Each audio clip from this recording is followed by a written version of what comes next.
सपने सपने हर इंसान देखता है। कई लोग उन्हें साकार करने दूर चले जाते हैं, अपने घर से बहुत बहुत दूर। कुछ लोगों के सपने पूरे भी होते हैं, पर एक बड़ा तबका सफलता की चोटी तक पहुंच ही नहीं पाता। ये हाथ पैर मारते रहते हैं, घर लौटकर कुछ और करने को फेलियर और डिफीट समझते हैं। ये सपनों के सागर में एक दिशाहीन नाव की तरह भटकते रहते हैं और इनमें से कुछ डूब भी जाते हैं।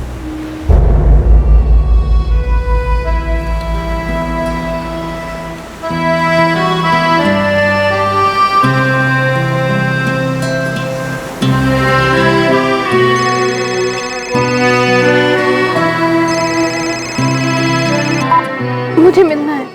कोई फायदा नहीं है काजल। प्लीज काजल, तुम समझती क्यों नहीं हो? अपनी रिलेशनशिप खत्म, दी एंड। आइंदा मुझे कभी फोन मत करना।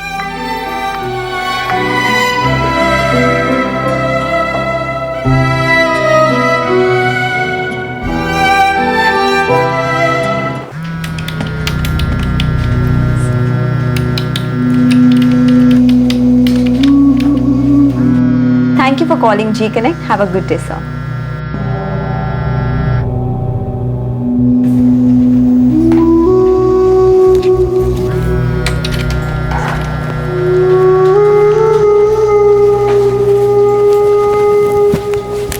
हाँ काजल, बोलो। सोनिया, मिल सकती हो? काजल, मैं ऑन कॉल पे हूँ। सोनिया प्लीज थोड़ी देर के लिए मिलो, बहुत डिप्रेस फील कर रही हूँ मैं। काजल, तुम खुद से हैंडल करो। मैंने तुम्हें कितनी बार समझाया, मेरी शादी होने वाली है। मैं नहीं चाहती मेरा फियांसे तुमसे मिले। प्लीज आधे घंटे के लिए मिल लो। ओह गॉड काजल, तुम्हें समझ नहीं आता? हर चीज़ तुम्हारे हिसाब से नहीं हो सकती। मैं बिजी हूँ, मैं फ़ोन रख रही हूँ।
मुझे अकेला छोड़ दो, प्लीज चले जाओ यहाँ से। क्या कर रहे हो?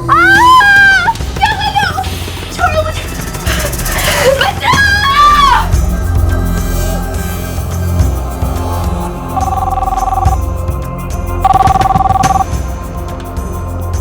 नमस्कार, Chembur police station, constable Gaikwad बोलते हैं। साहब, यहाँ पर कुछ गड़बड़ है साहब, आप जल्दी आइए साहब।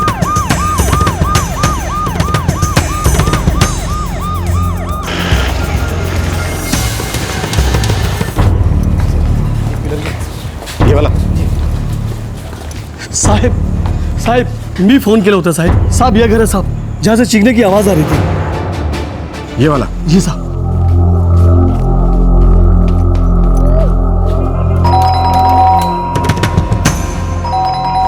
सर, कुछ लफड़ा लगता है। बैकवर्ड।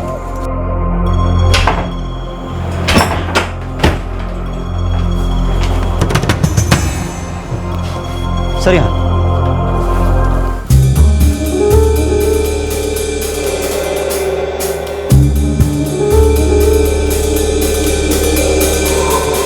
मर चुके हैं।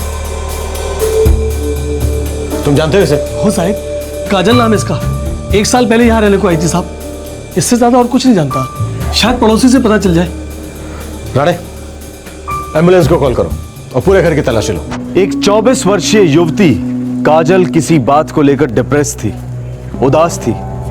उसके जीवन में एक लड़का था जिसने उसके साथ रिश्ता तोड़ दिया था। एक लड़की थी जो उससे मिलना नहीं चाह रही थी और उस रात कोई उससे मिलने आया और फिर उसी रात को मोहल्ले के एक दुकानदार ने उसकी खौफनाक चीखें सुनी और पुलिस को इत्तला की। पुलिस जब काजल के घर पहुंची तो उन्हें उसका शव मिला। क्या परेशानी थी काजल की? कौन था जिसने काजल को मौत के घाट उतार दिया था?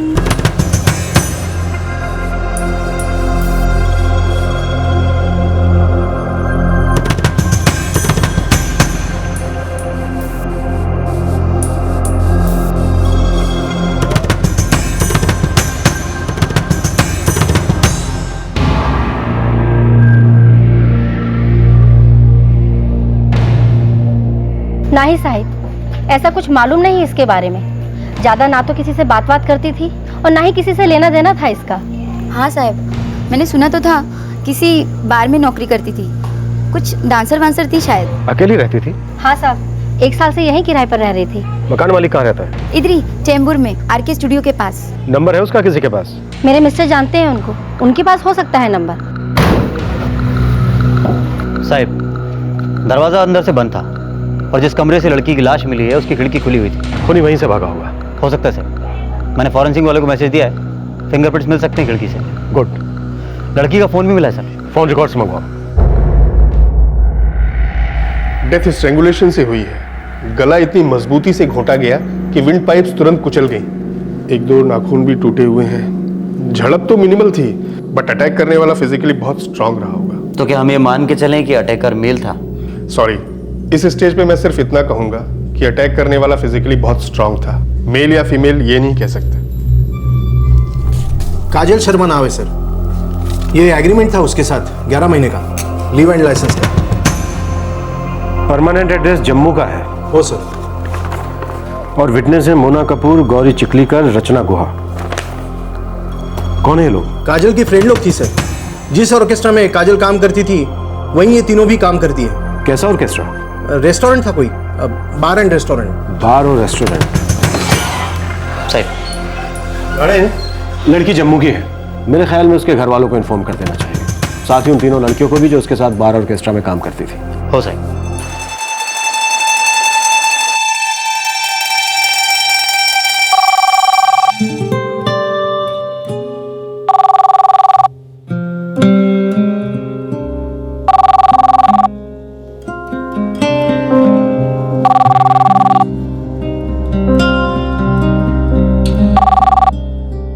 हेलो, मैं मुंबई चेंबूर पुलिस स्टेशन से कांस्टेबल विश्राम गायकवाड़ बात कर रहा हूँ। Police station? क्या बात है सर? काजल शर्मा आपकी रिश्तेदार है? हाँ, वो मेरी बहन है। क्यों, क्या हुआ उन्हें? वो ठीक तो है ना? सॉरी, उनकी डेथ हुई है। क्या? कल रात हमें उनकी लाश मिली। आप तुरंत मुंबई आ जाइए। ये मेरा कॉन्टैक्ट नंबर लिख लीजिए।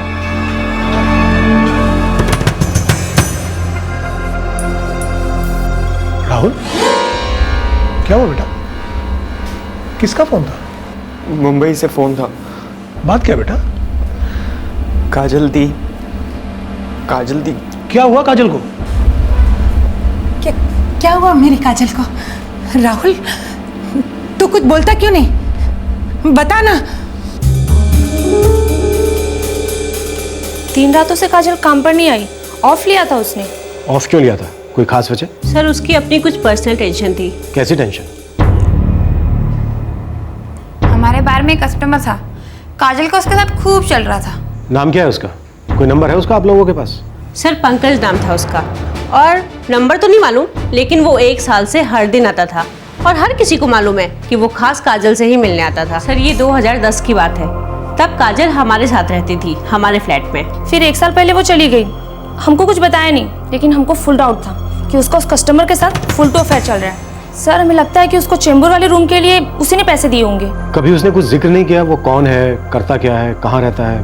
कुछ भी नहीं? नहीं सर, हम तीनों आपस में उसे गूंगी बोलते थे, क्योंकि उसने कभी कुछ पर्सनल बात शेयर नहीं की हमसे, कभी कुछ नहीं बताया हम लोगों को। ठीक है, थैंक यू। अब तुम तीनों जा सकती हो, जरूरत पड़ी तो दोबारा बुलाएंगे। Thank you sir. गाने, ये लड़कियां बता रही हैं कि काजल का किसी के साथ अफेयर था। अच्छा सर, ये फिंगरप्रिंट की रिपोर्ट आ गई जो खिड़की पे थे, किसी आदमी के हैं।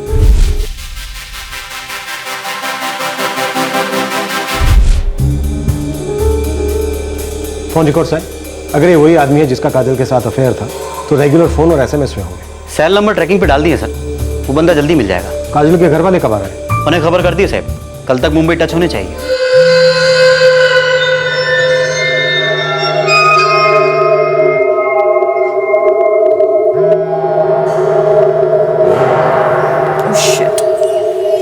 हेलो। हाँ पापा। सोनिया बेटा, कब से तुम्हें कांटेक्ट करने की कोशिश कर रहा हूँ, कहाँ थी तुम? पापा I'm so sorry, वो फोन साइलेंट पे था तो मैं फोन नहीं उठा पाई, थोड़ी बिजी भी थी। बोलिए। बेटा तुम्हें पता भी है काजल के साथ क्या हुआ है? अब क्या किया पापा काजल ने? चेंबूर पुलिस स्टेशन से फोन आया था, वो लोग कह रहे थे कि उन्हें काजल की डेड बॉडी मिली है। What?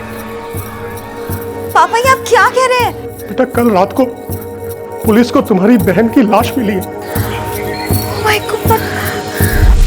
सोनिया मिल सकती हो? काजल मैं ऑन कॉल पे हूँ। सोनिया प्लीज थोड़ी देर के लिए मिलो, बहुत डिप्रेस्ड फील कर रही हूँ मैं। पापा पापा पुलिस क्या कह रही थी? उन्होंने एग्जैक्टली क्या कहा? यही कहा बेटा कि उन्हें काजल की डेड बॉडी मिली है। बेटा राहुल मुंबई की टिकट कराने गया है।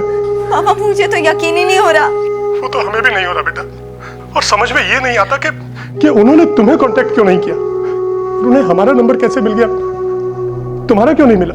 I don't know पापा, मुझे नहीं पता, मुझे कुछ नहीं पता पापा। बेटा तुम इमीडिएटली पुलिस स्टेशन जाओ। सोनिया बेटा हम कल सुबह तक पहुंचते हैं। हाँ पापा। पापा पापा मम्मा ठीक है ना?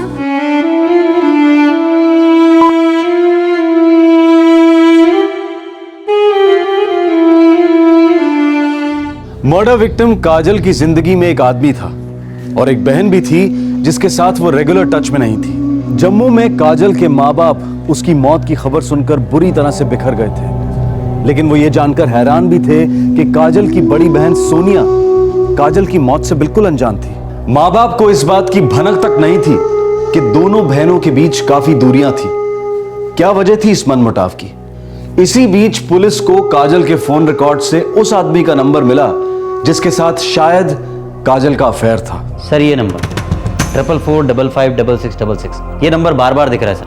कल शाम को भी इस नंबर पे काजल की बात हुई है।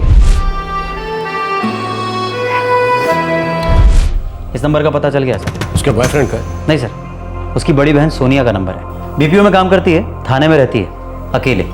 रानी कितनी अजीब बात है कि बड़ी बहन के यहाँ होने के बावजूद भी काजल यहाँ अकेली रह रही थी, और उसके रूम रेंटल एग्रीमेंट में भी उसकी बहन सोनिया का कहीं जिक्र नहीं है। उसकी बड़ी बहन सोनिया दोपहर को आ रही है यहाँ। रानी ये जो नंबर है 55544466, इसको फॉलो करो। सर ये पंकज का नंबर है जिसके बारे में वो तीनों लड़कियां बात कर रही थी। मुझे मिलना है। काजल तुम समझती क्यों नहीं हो? आइंदा मुझे कभी फोन मत करना काजल। डायल करो। हो सर।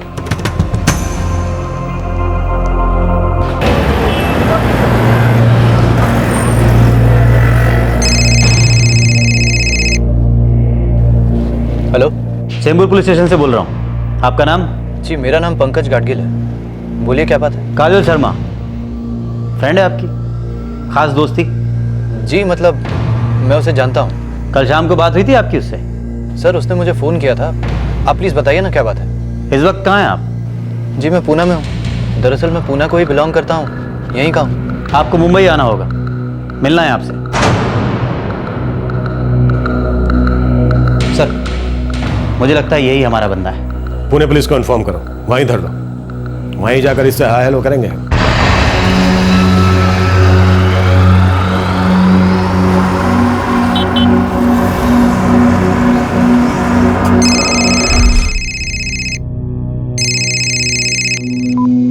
मुझे मिलना है।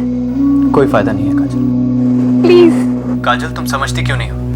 अपनी रिलेशनशिप खत्म हो गई, दी एंड। आइंदा मुझे कभी फोन मत करना काजल।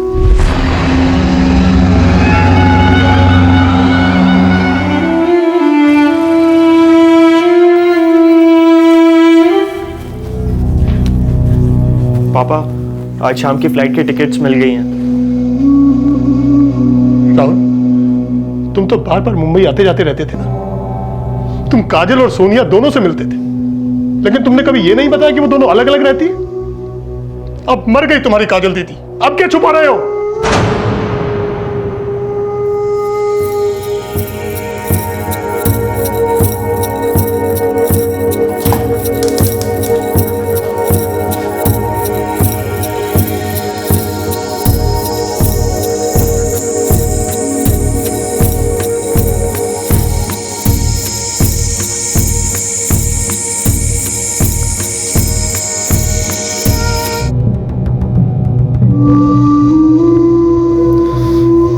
मुझे और सोनिया दी को हिम्मत ही नहीं हुई कभी आप लोगों को बताने की कि काजल दी क्या काम करती हैं।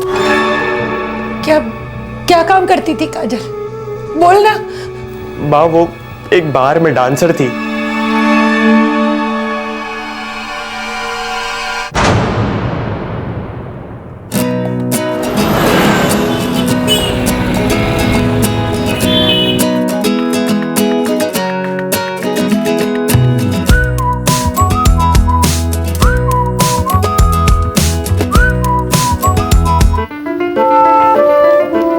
काजल, ये शीशे में टेढ़े मेढ़े मुंह बनाने से ना तो जम्मू की काजल से सुपरस्टार काजोल नहीं बन जाएगी, समझी?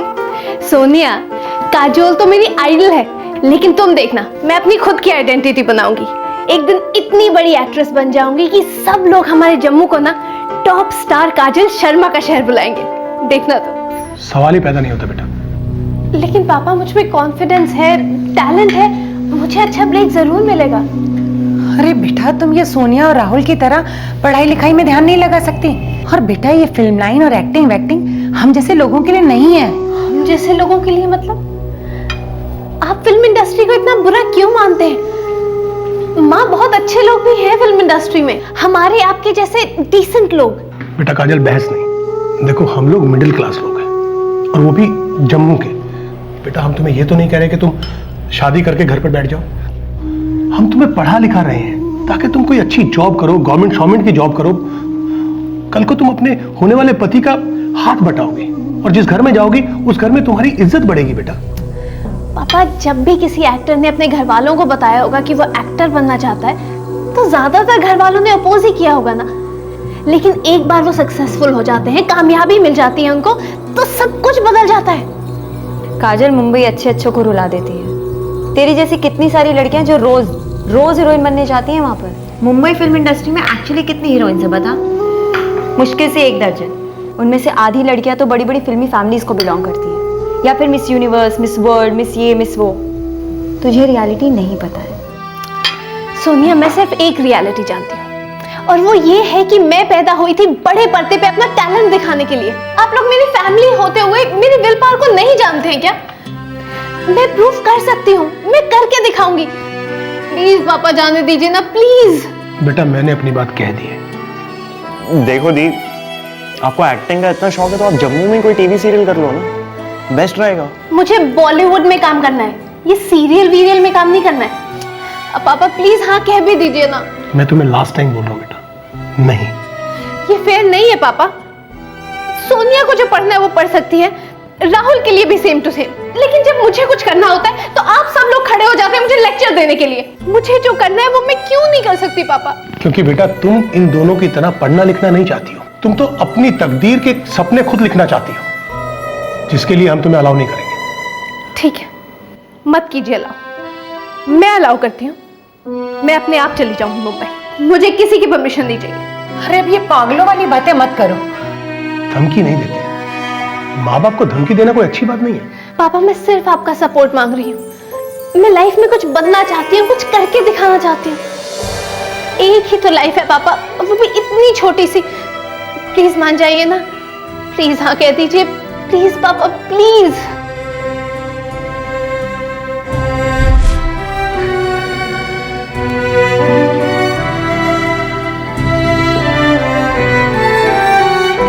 एक्ट्रेस बनने चली थी, बॉलीवुड स्टार, और डांस मार के एक डांसर बनकर रह गई मेरी बेटी। ये सब कैसे हुआ ना? पापा, मुझे भी सिर्फ पिछले साल ही पता चला, तब सोनिया दी का बॉयफ्रेंड हुआ करता था। सोनिया का बॉयफ्रेंड? आखिर बात क्या है? राकेश, मेरी एक बहन थी काजल, उसका मर्डर हो गया है। She is dead. Oh God, ये कैसे हो गया? मैंने तुम्हें उसके बारे में कुछ नहीं बताया था।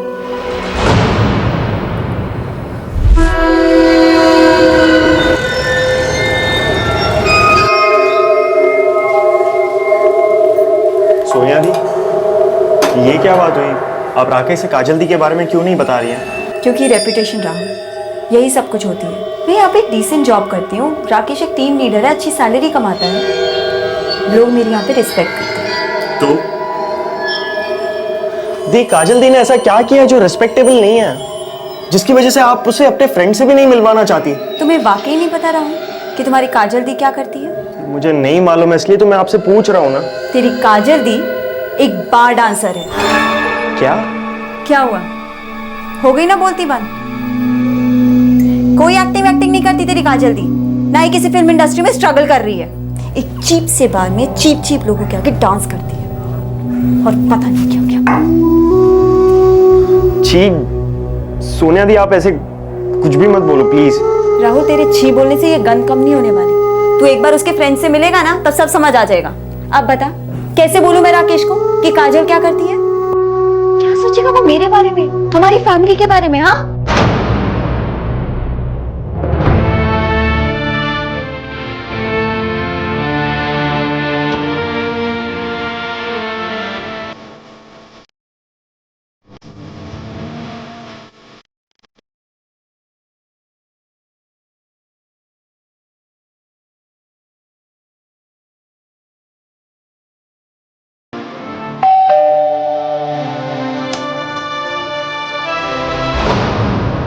राहुल,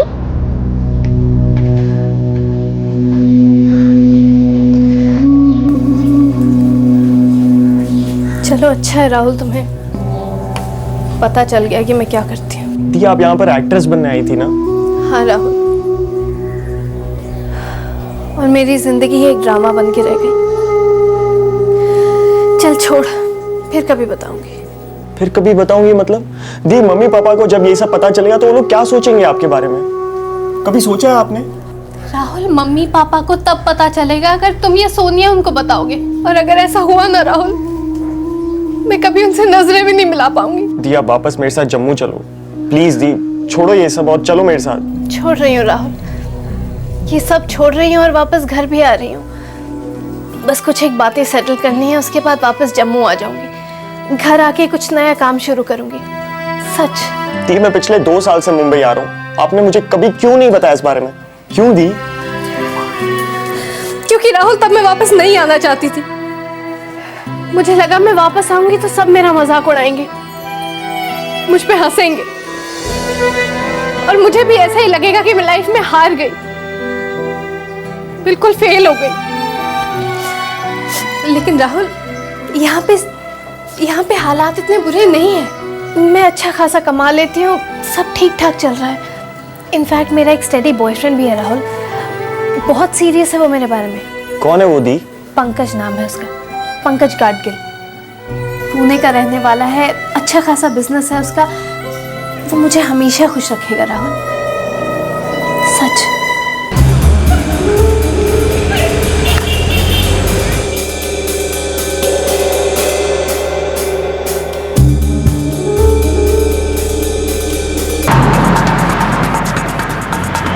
ओके सर, पंकज के फोन रिकॉर्ड्स और टावर के लोकेशंस बहुत जल्द हमारे पास होंगे। फिर पंकज हमारे पास होगा। Good job Rane.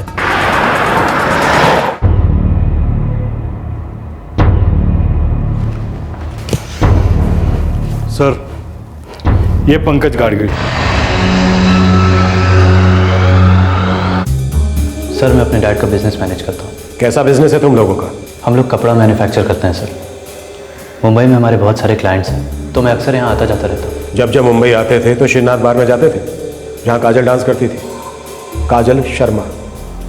Yes sir, मैं वहाँ जाता था। वहीं पे पहली बार मिला था मैं काजल से। बहुत अच्छी दोस्ती थी मेरी काजल से सर। कितनी अच्छी दोस्ती? प्यार था, बहुत प्यार करता था मैं काजल से सर। बाहर में सभी लोग ये कहते हैं I love you, I love you. 3 drinks पीने के बाद ये 3 वर्ड्स लोग बड़े आराम से बोलते हैं, पर लव क्या होता है किसी को नहीं पता। लेकिन मैं इतना जानता हूँ काजल कि मैं मेरे लव को आगे ले जाना चाहता हूँ। मतलब किसी और बड़े होटल रूम में? काजल, मैं तुम्हें कैसे समझाऊं? मैं तुम्हारे साथ। हाँ पंकज, सुन रही हूँ मैं। काजल, मैं चाहता हूँ कि हम दोनों साथ रहें। तुम्हारी शादी के बाद भी? ओफो काजल, तुम मुझे कितना कम समझती हो यार। पंकज, मर्दों को समझने जैसा कुछ नहीं होता। तुम मुझे बाकी के मर्दों से अलग समझती हो, तभी तो तुम यहाँ मेरे साथ आई हो, है ना? बोलो, सच की झूठ?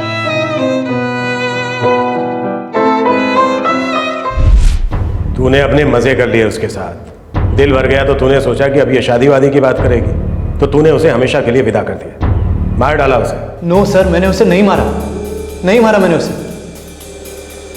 मैं तो उससे प्यार करता था सर, सीरियस था उसके बारे में, एक टाइम तक तो था। किस टाइम तक? उसके बाद क्या हुआ? पंकज, मैं आज छोड़ दूंगी ये डांसिंग लाइन, लेकिन तुम्हारे बिना मैं मुंबई में अकेली करूंगी क्या?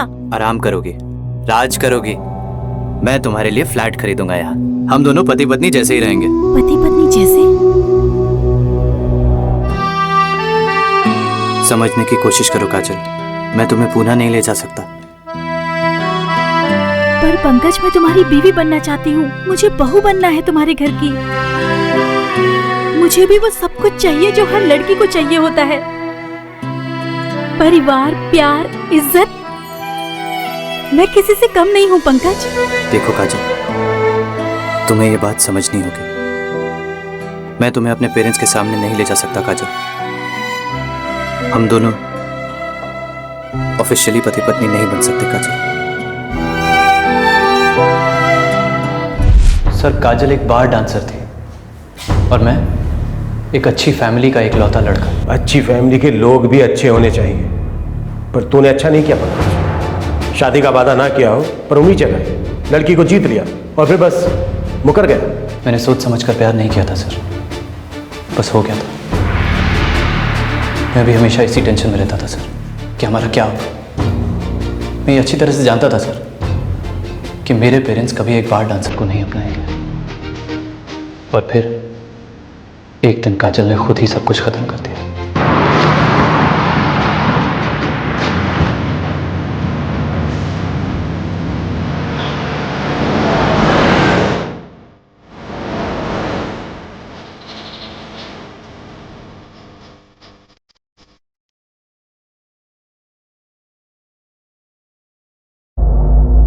अच्छा, लेकिन पंकज ने तो तुम्हारे बारे में कभी कोई बात नहीं की।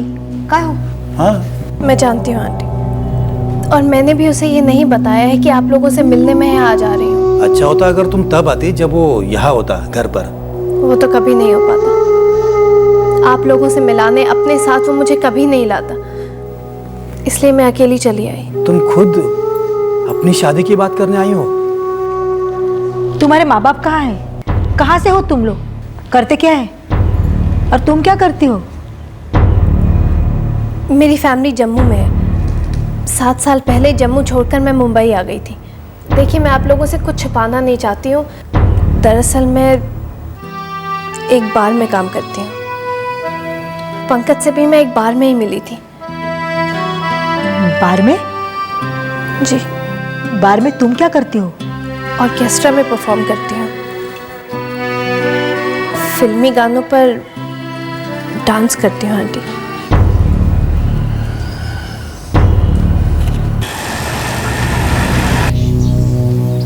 कुछ बोलोगे नहीं पंकज? बस, आज के बाद हम कभी नहीं मिलेंगे। तुम आंसू क्यों बहा रही हो काजल? वाट तो मेरी लगी है ना। मेरे पेरेंट्स के नजरों में मुझे गिरा दिया, इतना बड़ा शौक दे दिया उन्हें। पंकज, मैंने जो कुछ भी किया मेरी एक आखिरी कोशिश थी। सिर्फ सच्चाई से, ईमानदारी से मैं एक नई जिंदगी चाहती हूँ। पंकज, तुम्हारे अलावा और तुम्हारे साथ के अलावा मेरे पास कुछ नहीं है। है नहीं काजल, था, क्योंकि मैं अब इस रिश्ते से आउट हूं काजल। मैंने तो तुम्हें ऑप्शन दिया था ना, मुंबई में रहो, बीवी बनकर, मंदिर में जाकर बाकायदा तुमसे शादी करता काजल। मैं पुणे में कभी दूसरी शादी नहीं करता। बस तुम पुणे नहीं आती, मैं यहाँ मुंबई तुम्हारे पास आता।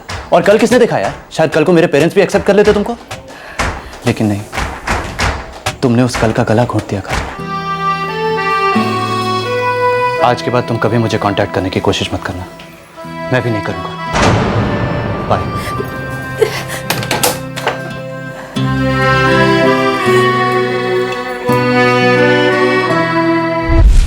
ये 1 महीने पहले की बात है सर। उस दिन के बाद मैं काजल से कभी नहीं मिला। वो हमेशा मुझे फ़ोन करती थी सर, पर मैं कभी नहीं उठाता था। फिर 2 दिन पहले शाम को उसने मुझे फ़ोन किया तो मैंने उठाया सर। मुझे मिलना है। काजल, तुम समझती क्यों नहीं हो? अपनी रिलेशनशिप ख़त्म हो गई। दी एंड। आइंदा मुझे कभी फ़ोन मत करना काजल। जब उसका फ़ोन आया तो तू कहाँ पर था? पूना में था सर। मुझे तो पता भी नहीं था कि वो मर गई है सर। आप लोगों ने बताया तो पता चला सर।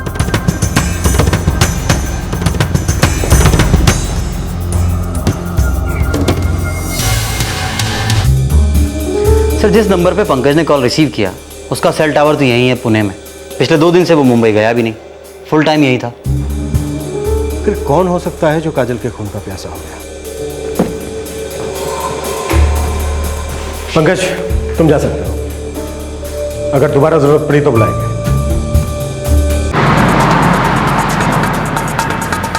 जाने, तुम बता रहे थे कि काजल की बड़ी बहन सोनिया काजल से कोई रिश्ता नहीं रखना चाहती थी। Correct sir. वो नहीं चाहती थी कि उसके बॉयफ्रेंड को पता चले कि काजल क्या काम करती है, और काजल अपने प्रोफेशन को छुपाती नहीं थी।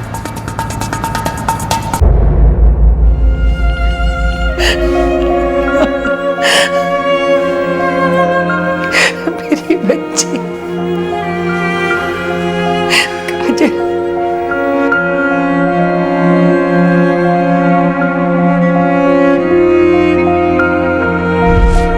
मैं प्रूफ कर सकती हूँ, करके दिखाऊंगी। प्लीज पापा जाने दीजिए ना, प्लीज। काजल कहाँ चली गई बेटा?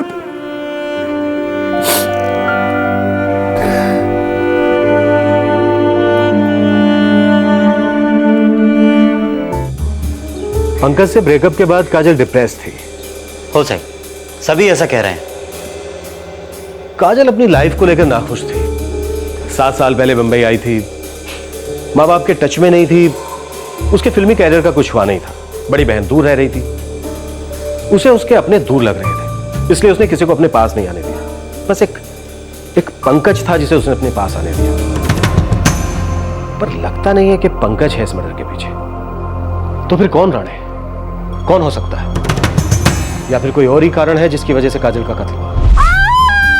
छोड़ो मुझे।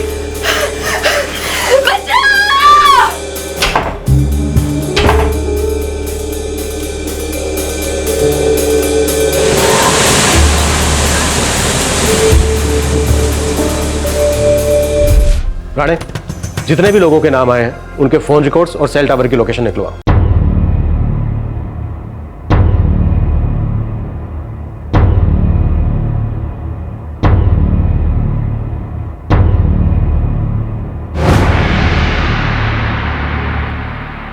इन्हीं में से कोई होगा, और जो भी होगा उसका तखड़ा मोटिव होगा, ठोस कारण होगा जिसके चलते उसने काजल का मर्डर किया।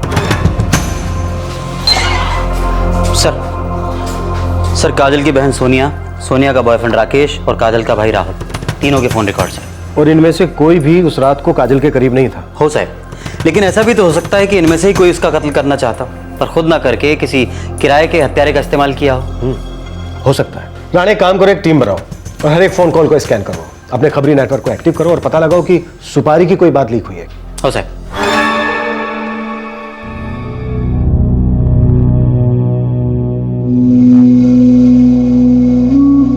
पापा, पुलिस वालों ने कहा कि काजल दी की बॉडी कल तक मिल जाएगी।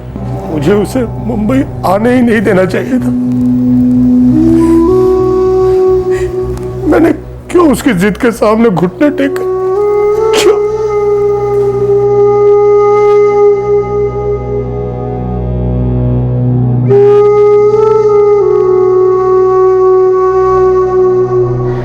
सोनिया, मैं उसका साथ दे सकती थी राकेश, अगर हम साथ में रहते तो ये सब कुछ नहीं होता। कम ऑन सोनिया, अपने आप को ब्लेम करना बंद करो। मैं उसका सपोर्ट सिस्टम बन सकती थी, उसके एम्बिशन को समझने की कोशिश कर सकती थी।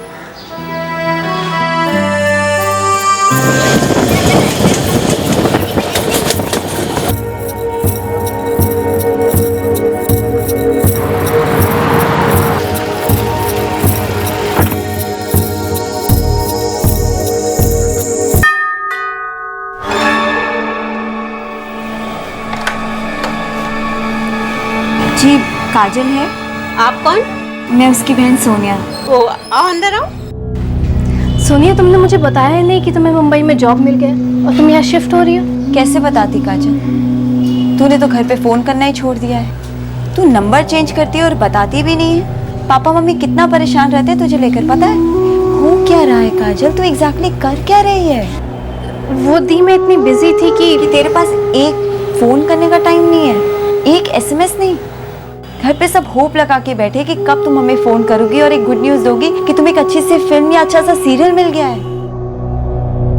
वो दी मैं ट्राई कर रही थी। कर रही थी मतलब अब नहीं कर रही है? तो तू कर क्या रही है काजल यहाँ पे सर्वाइव करने के लिए? साहिब, खबरियों का पूरा नेटवर्क एक्टिव है। गोवंडी, चीता कैंप, मुमरा, सारे लड़के लगातार रिपोर्ट कर रहे हैं, लेकिन अब तक किसी ने सुपारी के बारे में नहीं सुना है। वो पंकज जिसके साथ काजल इन्वॉल्व थी, वो तो शायद इस मर्डर में इन्वॉल्व नहीं लग रहा है। और काजल की अपनी सहेलियों के साथ भी ऐसी कोई दुश्मनी नहीं थी। दोस्ती भी तो नहीं थी सर। करेक्ट। फिर काजल अपनी प्रॉब्लम्स किसके साथ शेयर करती थी? फिर ऐसा वो कौन है जिससे काजल ने ऐसी दुश्मनी मोल ली कि उसने काजल का कत्ल कर दिया? सुने, कुछ अटपटा लग रहा है, कोई कहीं मिल नहीं गई।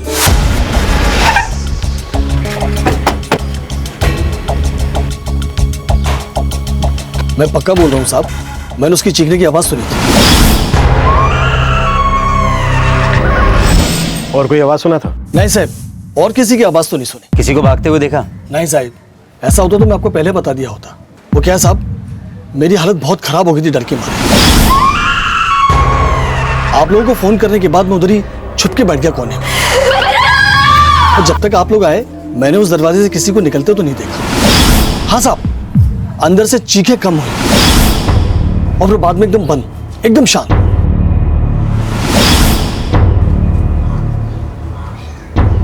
सर, ये किराए का खून ही नहीं हो सकता। उसे कैसे पता है इस खिड़की के बारे में? ये खून जरूर किसी जान पहचान वाले ने किया है। और ये जान पहचान वाला कौन हो सकता है? साहब, मैं बगल वाले घर में रहती हूँ। और एक भी चीख नहीं सुनी? नहीं सुनी, मैं तो सो रही थी। इस लड़की की मौत का राज भी इसके इर्द गिर्द ही होना चाहिए। इसकी जान पहचान का ही कोई है? पंकज गाडगिल। इसे तो हम रूल आउट कर रहे हैं। ये पंकज से पहले का भी कोई अतीत हो सकता है काजल का। देखो राणे, ये लड़की 7 साल से यहाँ रह रही थी। इसने अपने माँ बाप को नहीं बताया था कि ये कोई एक्ट्रेस नहीं बल्कि एक बार डांसर है। सच्चाई सिर्फ इसके भाई बहन को मालूम थी, जो उन्होंने अपने माँ बाप से नहीं बताई। हो साहब, मुझे लगता है हमें काजल के फोन रिकॉर्ड्स दोबारा चेक करने चाहिए। शायद कुछ है जो मिस हो रहा है, कुछ ऐसा जो पेपर्स पे है पर हम देख नहीं पा रहे हैं। रिकॉर्ड्स ले आओ।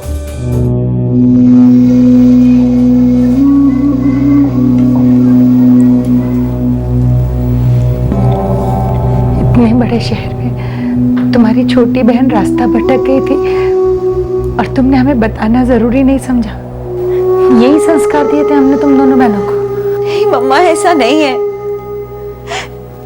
मुझे बस समझ नहीं आ रहा था कि मैं क्या करूं। क्या रे काजल, तूने अपनी बहन को बताया नहीं कि तू हम लोगों के साथ काम करती है? तू क्या बोल रही है? तूने सोनिया को बता तो नहीं दिया ना? अरे 1 हफ्ते से रोज पूछ रही है। मैं सोच रही थी कि काजल की बहन इतना टेंशन में क्यों रहती है। तो तूने उसे बता दिया? बोलना पड़ा। मैं नहीं बोलती तो उसको कहीं और से पता चल जाता। तो मैंने ही बोल दिया कि देख सोनिया, ऐसा ऐसा है, काजल हम लोग के साथ ऑर्केस्ट्रा में डांस करती है। और बोला कि कमाल की डांसर है तू।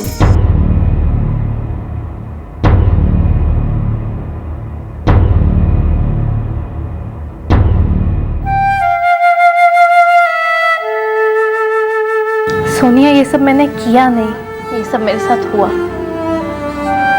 मैं किसी से कुछ कह भी नहीं सकती थी। बस यही सोचती थी कि एक दिन मुझे एक बड़ा ब्रेक मिलेगा और मेरी लाइफ सेट हो जाएगी। पर बिना जॉब के मुंबई में सरवाइव करना इम्पॉसिबल हो गया था। कुछ भी उतना आसान नहीं था जितना मुझे लगता था। तो घर लौट आती स्टूपिड? कभी नहीं। अगर घर लौटती तो सारी जिंदगी यही लगता कि मैं फेल हो चुकी हूँ। मुझे किसी भी कीमत पर फिल्म इंडस्ट्री में एंट्री लेनी ही थी। तो मैंने सोचा कि अगर थोड़े टाइम तक सरवाइव करने के लिए करना पड़े तो यही सही। सपने, अरमान, एम्बिशन। मुझे लगा मेरे पास लुक्स है, टैलेंट है, आगे बढ़ने की एनर्जी है, तो मुझे काम जरूर मिलेगा। पर मेरे हिस्से में सिर्फ छोटे मोटे रोल्स ही आ रहे थे। रोज सुबह से लेकर रात तक ऑडिशंस देती थी, प्रोड्यूसर्स के ऑफिसर से फोन आने का इंतजार करती थी और बस इंतजार ही करती रहती थी। कुछ भी वर्कआउट नहीं हो रहा था Soni. Roll camera, rolling, action. Shruti, मुझे तुम्हारे पेरेंट्स से मिलना है। अबे मुझे नहीं लगता कि हमारे पेरेंट्स शादी के लिए राजी होंगे। लेकिन वो दुख बढ़ जाएगा। लुक अबे, आई एम रियली सॉरी। अब हमें एक दूसरे को भूल जाना होगा। कट। ओ हीरोइन, पासिंग कौन करेगा? तुमने कब कहा मुझे पासिंग करने के लिए? अब दिमाग की दही मत कर, समझी? तब से इशारा करो, तेरे को दिखाई नहीं देता? तेरे लिए क्या अब स्पेशल रिटर्न इनविटेशन भेजूं कि मैडम जी आइए पासिंग कीजिए? नहीं, मैंने सच में नहीं देखा। नहीं दिखता तो आई टेस्ट करवा लो। एक पासिंग तो ढंग से होती नहीं और आ जाती है रोल मांगने के लिए। क्या हुआ सर? क्या यार मनोज, कितनी बार बोला ऐसे थके मरे लोगों को सेट पे मत भेजा करो। एक जगह पर बैठ गए तो फेविकॉल जैसे चिपक जाते। सर निष्ठा में हो सर, प्लीज सॉरी सर। आपके वजह से बात सुनना पड़ता है, समझ भी नहीं देगा आपको। मैंने जूनियर आर्टिस्ट का काम किया, क्या नहीं किया, लेकिन सर्वाइवल दिन ब दिन मुश्किल होता जा रहा था। कभी कभी तो लगता था सीधा जम्मू तवी एक्सप्रेस पकड़ूं और वापस घर आ जाऊं, पर फिर मोहल्ले वालों की हंसी सुनाई देती थी, रिश्तेदारों के ताने सुनाई देते थे कि देखो क्या करने निकली थी और तुम दबाकर वापस आ गई। पर तू बार डांसर कैसे बनी? कुछ साथ काम करने वालों ने सजेस्ट किया था और मुझे लगा कि पैसे अच्छे मिल रहे हैं, मेरे सर्वाइवल में हेल्प हो जाएगी, स्ट्रगल आराम से कर पाऊंगी, तो थोड़े टाइम के लिए कर लेती हूँ। पर सोनिया, स्ट्रगल कभी खत्म ही नहीं हुआ। हाँ, लेकिन जितने सपने थे, जितने अरमान थे, टाइम के साथ वो सब गायब हो गए। अब मुझे एक्ट्रेस बनना ही नहीं था, अब मुझे सिर्फ मुंबई में जिंदा रहना था। मुझे अभी भी नहीं पता सोनिया कि आगे मैं क्या करूंगी, कैसे करूंगी, मुझे कुछ नहीं पता। काजल, फ्रैंकली पूछो तो मुझे भी नहीं समझ आ रहा मैं क्या करूं, क्या कहूं। काश तूने मुझसे एक बार बात कर ली होती। लेकिन अब बता दिया ना तुम्हें सोनिया, और अब तुम आ गई हो तो शायद मैं कुछ और करने का सोच सकती हूँ। एक मिनट काजल, मैं एक फ्लैट ले रही हूँ किराए पे। यूं समझ लो मैंने ले लिया है। मैं वहां रहूंगी अकेले। पर सोनिया, यहाँ पे जगह है। देखो काजल, मैं एक डिसेंट जॉब करती हूँ। मैं नहीं चाहती कि मेरे ऑफिस वालों को पता चले कि मेरी बहन एक बार डांसर है, और मैं उसी के साथ रहती हूँ, उसकी सहेलियों के साथ जो उसके साथ बार में डांस करती है। आई एम सॉरी काजल।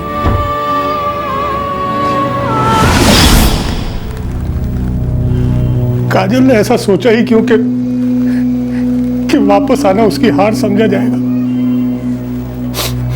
उसने ये कैसे भुला दिया कि हम उसके अपने हैं। अगर वो वापस आ जाती तो ज्यादा से ज्यादा मैं उसे डांट देता, लेकिन मैं जिंदगी भर उसका साथ देता और वो नए सिरे से कुछ स्टार्ट कर सकती थी।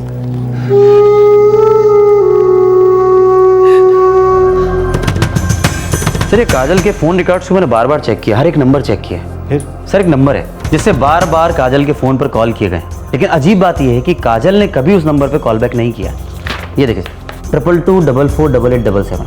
किसका नंबर है? किसी करमवीर का है। इससे बात हुई? नहीं सर, 25 अप्रैल से ये फोन बंद है। 25 अप्रैल को काजल का मर्डर हुआ था? हो सर। इस करमवीर का कोई एड्रेस? सेम चौक जहाँ पे काजल रहती थी। गाड़ी निकालो।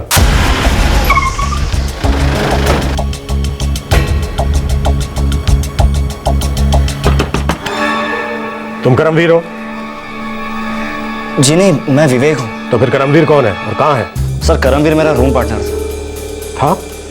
हाँ, पिछले 5 दिनों से गायब है, घर नहीं आया। मतलब 25 अप्रैल से गायब है? तुम्हारे चाल की काजल नाम की लड़की का मर्डर हुआ है, जानते ही होगे। हाँ सर, मैंने सुना इसके बारे में, लेकिन मैं उसे नहीं जानता था। करमवीर जानता था उसे? मालूम नहीं सर, मैं उसकी पर्सनल लाइफ में इंटरफेयर नहीं करता था। हम सिर्फ ये रूम शेयर करते हैं। वो करता क्या है? सर, वो इलेक्ट्रॉनिक गुड्स का ब्रोकर है और घूमता रहता है देश भर, और कभी कभी तो आउट ऑफ इंडिया भी जाता है। वो है कहाँ? मुझे मालूम नहीं सर।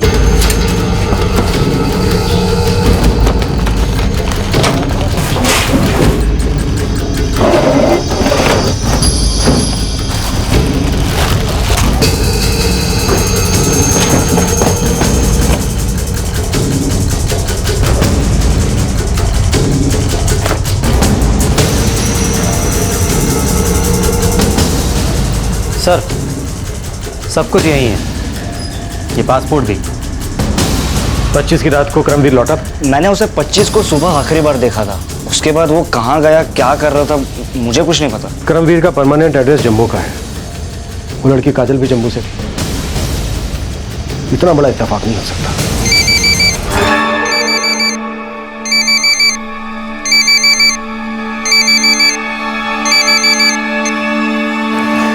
Yes inspector. किसी करमवीर को जानती हैं आप? करमवीर? करमवीर है ना, जम्मू से है। फोन रिकॉर्ड्स बताते हैं कि ये करमवीर आपकी बेटी के रेगुलर टच में था। ये लड़का भी जम्मू से ही बिलोंग करता है और ये रहता भी उसी चाल में है जहां आपकी बेटी काजल रहती थी। और ये 25 अप्रैल की रात से गायब है, यानी कि आपकी बेटी की कत्ल की रात से। हम तो किसी करमवीर रैना नाम के आदमी को नहीं जानते, ये नाम भी हम पहली बार सुन रहे हैं। मुंबई आने से पहले आपकी बेटी काजल का जम्मू में किसी के साथ कोई अफेयर था? नहीं इंस्पेक्टर साहब, हमारी जानकारी में तो ऐसा कुछ भी नहीं था। हाँ, अगर हमारी पीठ पीछे कुछ हो तो कह नहीं सकते। सर। हाँ राणे बोलो। सर जम्मू में करमवीर का एड्रेस ट्रैक डाउन हो गया, वहाँ की पुलिस को एक्टिवेट कर दिया। यहाँ से कुछ मिला? मुंबई से एक ट्रेवल एजेंट है, उसी चौल से ऑपरेट करता है। करमवीर की सारी टिकटिंग वही संभालता था।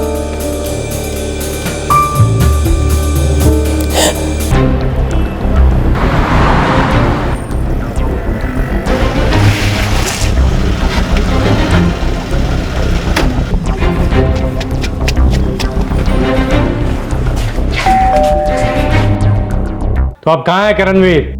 साहब 1 महीने से मेरे बेटे की कोई खबर नहीं है। उसके लिए तो हम खुद बहुत परेशान हैं साहब। और ये काजल शर्मा कौन है जी? मैं तो ये नाम पहली बार सुन रही हूँ। अच्छा जी।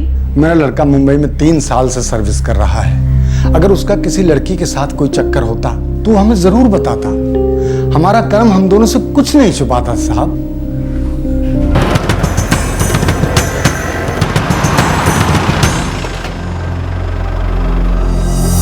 हाँ सर, करमवीर की सारी टिकट्स मैं ही बुक करता था। वो करता क्या है? ब्रोकर है, कंसल्टेंट भी है। कई बार दिल्ली, कोलकाता, दुबई, सिंगापुर आता जाता रहता था। तुम काजल शर्मा को जानते थे? हाँ सर, बेचारी का 5 दिन पहले ही मर्डर हो गया ना। क्या करमवीर वो जानता था काजल को? सर एक्चुअली काजल भी अपनी सारी टिकट्स मुझसे ही बुक करवाती थी, ज़्यादातर शिरडी की बस के लिए। अब करमवीर और काजल के बीच में,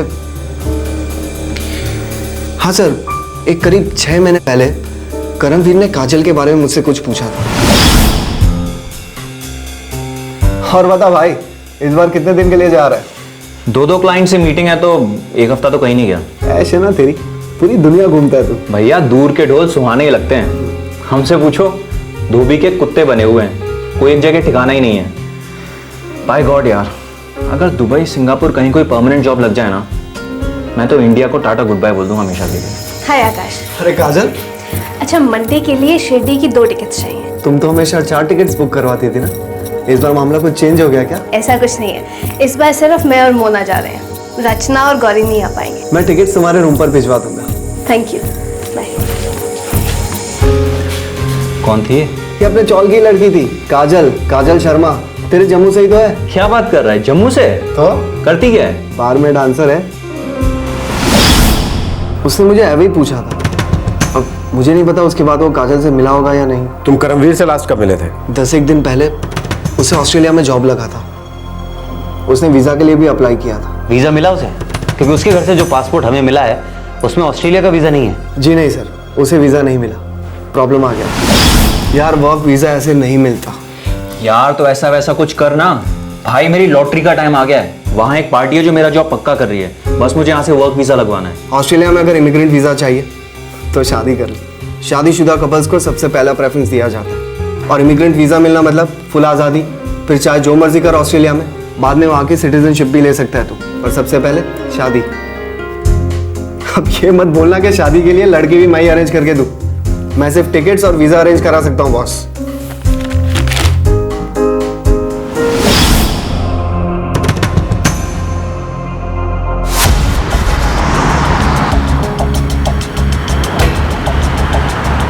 राणे, मुझे लग रहा है कि करमवीर काजल से शादी करना चाह रहा होगा। हो सर, और काजल ने मना किया होगा तो करमवीर ने उसे मार दिया गुस्से में।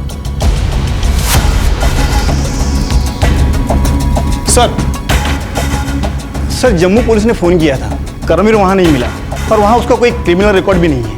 मुंबई में कोई रिकॉर्ड? यहाँ पर भी उसका कोई क्रिमिनल रिकॉर्ड नहीं है। अगर कोई रिकॉर्ड नहीं है इसका मतलब वो मंझा हुआ क्रिमिनल नहीं है। मर्डर के तुरंत बाद वो भाग गया, पासपोर्ट भी लेकर नहीं गया, डर गया होगा। वो काजल को अच्छी तरह से जानता था, पहले भी उसके घर जा चुका था। काजल ने दरवाजा खोलकर उसको घर के अंदर लिया होगा और मर्डर करने के बाद वो खिड़की से कूदकर भाग गया। उसने अपना नंबर स्विच ऑफ किया है, लेकिन यह भी तो हो सकता है कि वो उसी मोबाइल में दूसरा सिम कार्ड डालकर इस्तेमाल कर रहा हो सकता है सर, मैं मोबाइल ट्रैकिंग पे डाल देता हूँ।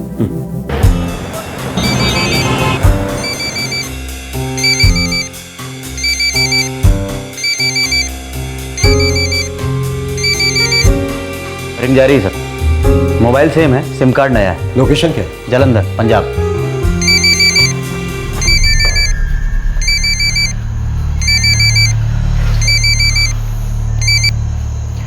हेलो करमवीर। कौन बोल रहा है? कहाँ हो तुम करमवीर? तू कौन बोल रहा है बे? तेरी शामत आई है करमवीर, हम लोग तेरे पीछे साई की तरह लगे। तू ये बता जालंधर में कहाँ है तू? काट दिया सर। जालंधर पुलिस को एक्टिव करो जल्दी, वो बचकर निकल ना पाए।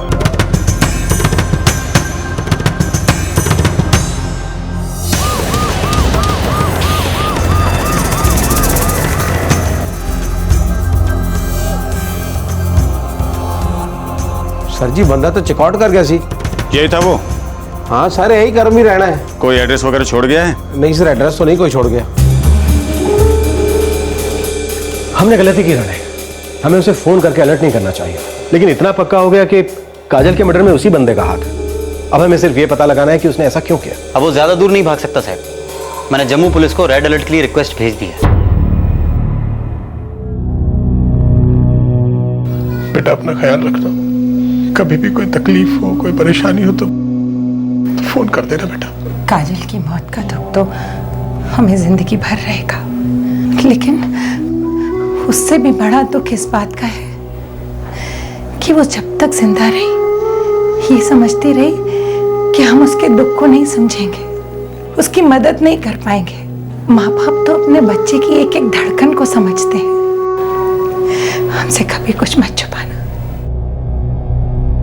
करमवीर एक मजबूत सस्पेक्ट था और वो अभी तक पुलिस के हाथ नहीं लगा था। ये बात गवाह थी उसके गुनाह की कि वो पुलिस से भाग रहा था। उसने काजल की हत्या क्यों की थी, ये सवाल अब सबके दिमाग में बार बार आ रहा था, लेकिन इस सवाल का जवाब सिर्फ करमवीर ही दे सकता था। इस इन्वेस्टिगेशन की किस्मत अच्छी थी कि करमवीर ने अपना सिम कार्ड चेंज करते वक्त अपना सेल फोन ऑन किया, जिससे उसकी लोकेशन पता चल गई।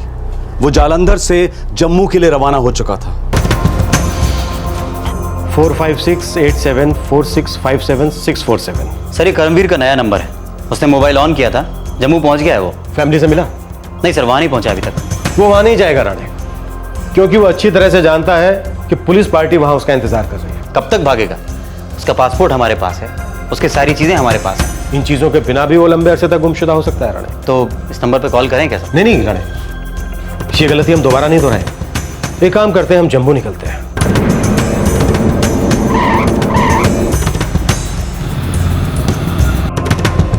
हमारे डिपार्टमेंट से आपको पूरा कोऑपरेशन मिलेगा सर। थैंक यू ऑफिसर, उसका नंबर है हमारे पास, इस बार वो बचकर भाग नहीं सकेगा।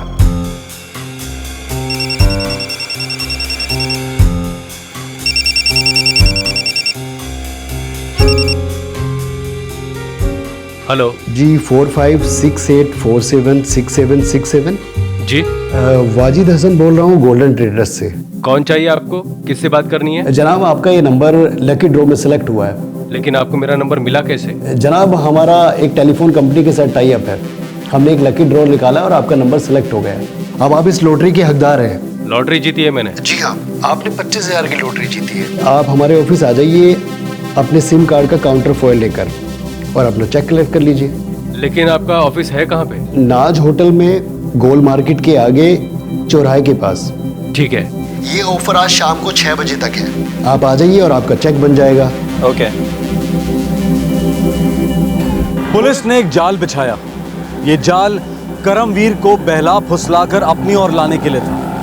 पुलिस कतई नहीं चाहती थी कि पहले की तरह इस बार भी करमवीर चौकन्ना हो जाए और अपना सिम कार्ड बदल ले। लेकिन क्या यह प्लान सफल हुआ?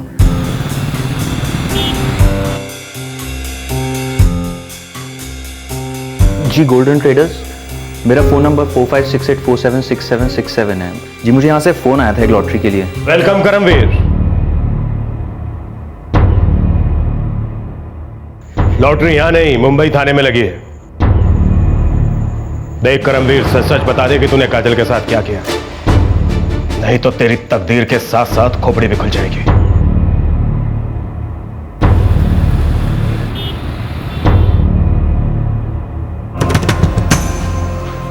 मुझे अच्छी लगी थी वो।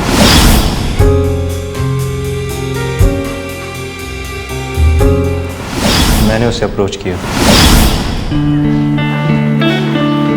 Excuse me. हाय। कौन हो तुम? मेरा नाम करमवीर है। करमवीर है ना? मैं यहीं इसी चौल में रहता हूँ। मैं भी जम्मू से हूँ। करते क्या हो तुम? मैं उससे मिलने का, बात करने का एक मौका नहीं छोड़ता था। वो मुझे दिन ब दिन और अच्छी लगने लगी थी। बहुत अच्छी लड़की थी वो। बहुत अच्छी लड़की थी, लेकिन तुझसे प्यार नहीं करती थी।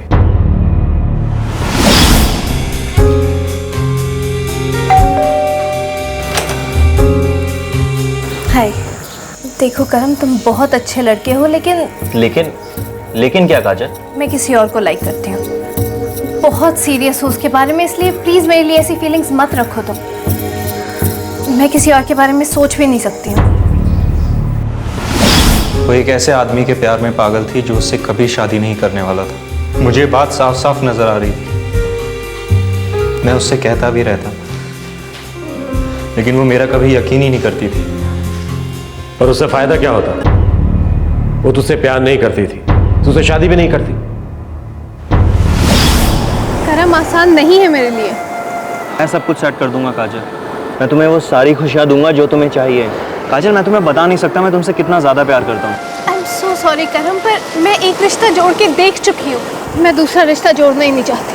अगर तुम मेरे दोस्त हो ना करम, तो प्लीज मुझे अकेला छोड़ दो और दर्द मत दो मुझे। पंकज ने उसके साथ फुल ब्रेक ऑफ कर दिया था, पर फिर भी वो मेरे सच्चे प्यार को एक चांस भी देने को राजी नहीं थी। बस सच्चा प्यार करने वाले अपने प्यार का गला नहीं घोटा करते। सर, मैं उसे मारना नहीं चाहता था, पर मार डाला। तूने काजल को क्यों मारा करमवीर? ऑस्ट्रेलिया में अगर इमिग्रेंट वीजा चाहिए तो शादी कर ले। शादीशुदा कपल्स को सबसे पहला प्रेफरेंस दिया जाता है। मैंने मुंबई में कई साल स्ट्रगल किया, खून पसीना बहाया, और इस सब के बाद मुझे ऑस्ट्रेलिया में एक बेहतर जिंदगी बनाने का चांस मिल रहा था। काजल ने भी मुंबई में बहुत स्ट्रगल की थी, मुझसे ज़्यादा तकलीफ़ें देखी थी। मुझे लगता था अगर हम दोनों मिल गए तो ऑस्ट्रेलिया में एक बेहतर ज़िंदगी बना सकते हैं, पर उसे वो ज़िंदगी दिख ही नहीं रही थी। जितना दिखाने की कोशिश कर रहा था वो देख ही नहीं रही थी।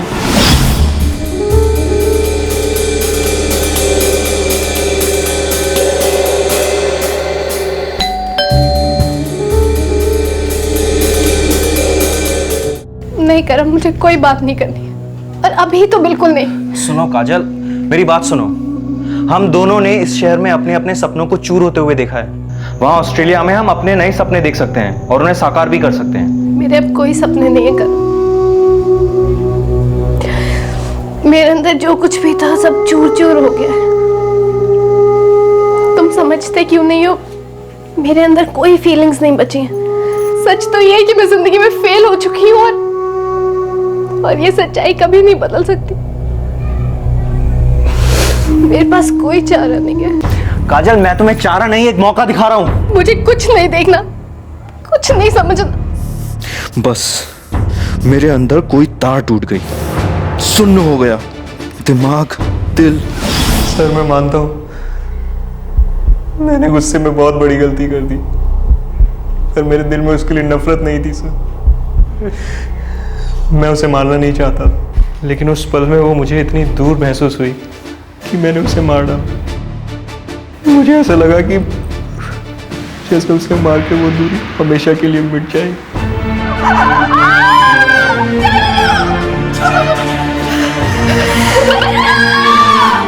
सर, मैं उसे मारना नहीं चाहता था, मैंने पता नहीं उसको क्यों मारा।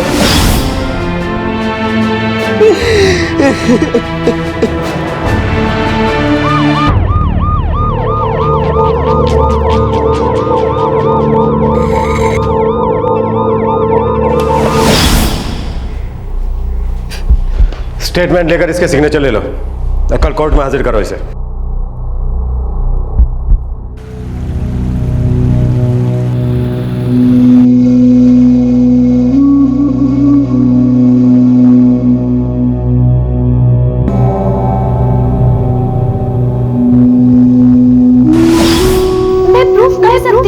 करके दिखाऊंगी। प्लीज पापा जाने दीजिए ना प्लीज।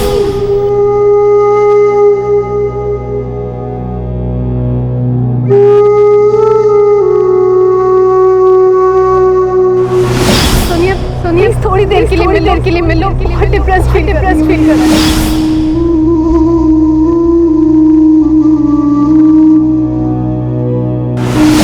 बस आज के बाद हम कभी नहीं मिलेंगे।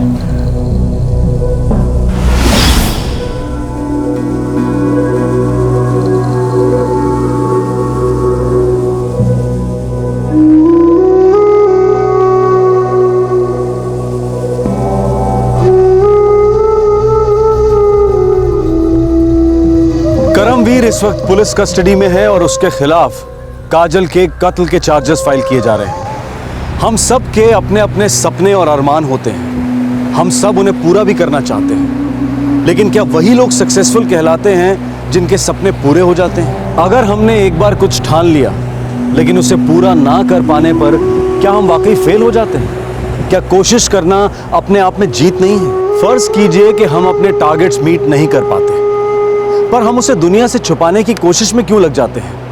फेल होना कोई गुनाह तो नहीं है, हो सकता है कि उसमें भी कोई सीख हो, शायद हमारी मेहनत में ही कोई कमी रह गई हो। लेकिन लगातार किसी कोशिश में फेल होना भी हार की निशानी नहीं है, बेइज्जती नहीं है, बल्कि एक दस्तक है कि शायद हम गलत पहाड़ पर चढ़ रहे हैं, शायद हमारी मंजिल कहीं और ही है। एजुकेशन हो, करियर हो या फिर रिश्ते हो, हार कभी फाइनल नहीं होती है। जिंदगी कई अपॉर्चुनिटीज ऑफर करती रहती है, लेकिन अगर किसी एक फेलियर की मायूसी की पट्टी आंखों पर बंधी हुई हो तो वो तमाम अवसर, तमाम मौके, सारी अपॉर्चुनिटीज नजरअंदाज हो जाती है। क्राइम पेट्रोल के मंच से हम युवा पीढ़ी से अपील करते हैं कि दोस्तों, फेलियर से होने वाले डिप्रेशन को अपनों के साथ शेयर कीजिए, अपने दोस्तों के साथ, अपनी फैमिली के साथ। शायद कुछ लोग ये कहेंगे कि देखा, मैंने तो पहले ही कहा था, लेकिन ये कहने वाले लोग भी कम नहीं होंगे कि कोई बात नहीं, तुमने कोशिश तो की, अब कुछ और करने में ताकत लगाते हैं और हम तुम्हारे साथ हैं। साथ ही हम पेरेंट्स से और बुजुर्गों से भी अपील करते हैं कि वो युवा पीढ़ी की भावनाओं की कद्र करें, नाकामयाबी में डटकर उनके साथ खड़े रहें। आज के कंपटीशन के जमाने में इससे बड़ा सहारा और कोई नहीं हो सकता। एक कहावत है कि सक्सेस के कई बाप होते हैं और फेलियर एक नाजायज बच्चा है, पर असलियत यह है कि फेलियर को जरूरत होती है कई बापों की, उनके हौसले की, उनके सहारे की और अनकंडीशनल प्यार की। और अब एक विचार क्रिएटिव फील्ड्स के बारे में, चाहे एक्टिंग हो, सिंगिंग या मॉडलिंग। हजारों लड़के लड़कियां रोजाना मुंबई के लिए रवाना होते हैं नेक्स्ट सुपरस्टार बनने का ख्वाब लेकर। हम उन सभी को ऑल द बेस्ट कहते हैं, लेकिन हम ये भी कहेंगे कि जब भी स्ट्रगल के दौरान आपको अंदर से ये महसूस हो कि ये फील्ड हमारे लिए नहीं है, तो इस फीलिंग को अपनी हार ना समझें, बल्कि वो जिंदगी की दस्तक है कि वक्त आ गया है ये पता लगाने का कि हमारी असली कॉलिंग, हमारा असली हुनर क्या है। समझदारी इसी में है कि हम वो करें जिसके लिए हम बने हैं, वो बनने की कोशिश ना करें जो हमारा कभी था ही नहीं। आपसे फिर मुलाकात होगी क्राइम पेट्रोल दस्तक के एक और एपिसोड में। इस तरह के और भी एपिसोड देखने के लिए हमारे चैनल को सब्सक्राइब करें और बेल आइकन दबाना ना भूलें।